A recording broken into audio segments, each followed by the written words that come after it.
Hey there, English speakers. Jesse here. And you've probably been hearing this word a lot lately. Trump. But what does this word mean? Does it even have a meaning? These are all good questions. And believe it or not, Trump is an actual word with real definitions that people do use in real conversation. Trump originally started as a gambling term. You have the classic 52 card deck. And in a round of play, the person with the highest ranking hand had the trump hand. And the highest ranking card in a round of play is the trump card, the highest ranking hand. These four pictures on the cards are called suits.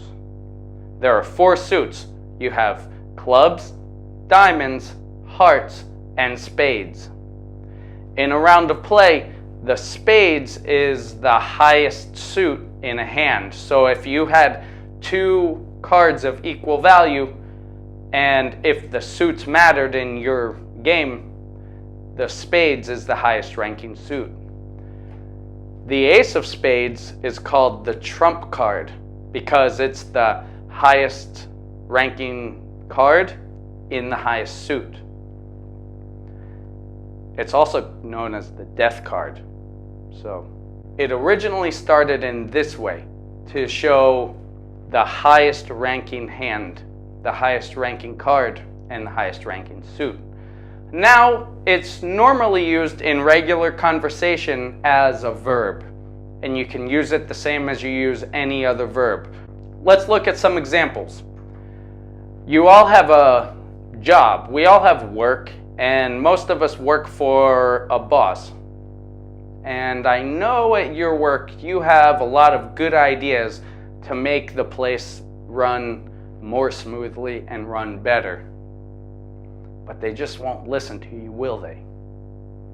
Well, you may have good ideas to make your work and your job better, but if your boss disagrees with you or your manager disagrees with you, your boss or your manager's idea trumps your idea.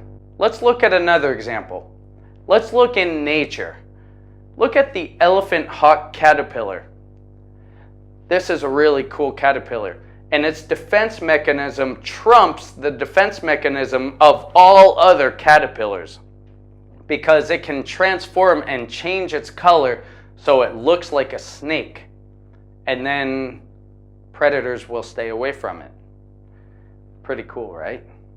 I know.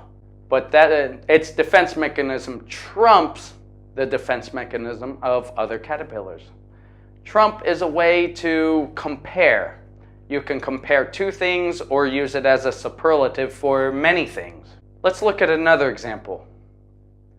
At this point in my life and at this stage in my life, my health trumps my entertainment, meaning I have to think more about my health and consider less about my entertainment. My health has to take the priority. So I have to eat more things like broccoli and less things like too much beer and burgers and bacon and cheese. You could also use it as the passive voice. My entertainment at this point in my life is trumped by decisions about good health. Usually. If you're a competitive person, and especially an athlete, the feeling of winning trumps most other things. Money's good, fame is good, but for an athlete, the thrill of victory trumps other good feelings that come with your game. These are some examples of how we can use the word trump in a sentence. If it's not used as an adjective or a noun, for example, the trump card, it's used as a verb. And as I said before, use it as in the same way and as the same form as you would any verb. So now you have a new verb, a new way to compare, a new way to use a superlative. So whether you're in regular conversation, at your job, or in an English exam, You have a new way to show you're a fluent English speaker. Thanks for watching, and I'll see you next time. There is one other word that I'd like to teach you before we finish today, and it's a word you may not have heard before. Drumpf. What's a drumpf?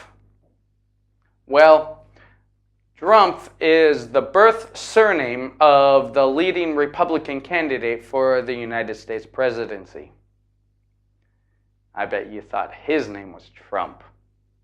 Well, it is. Kind of. His birth surname was Drumpf, and for obvious reasons, his family wanted to change it to Trump, which, if you're looking at names, it was probably a good option. But that's true. It's not a lie. Go research it yourself. And research the elephant hawk caterpillar. It's really cool. And eat more healthy. Thanks for watching, and I'll see you next time.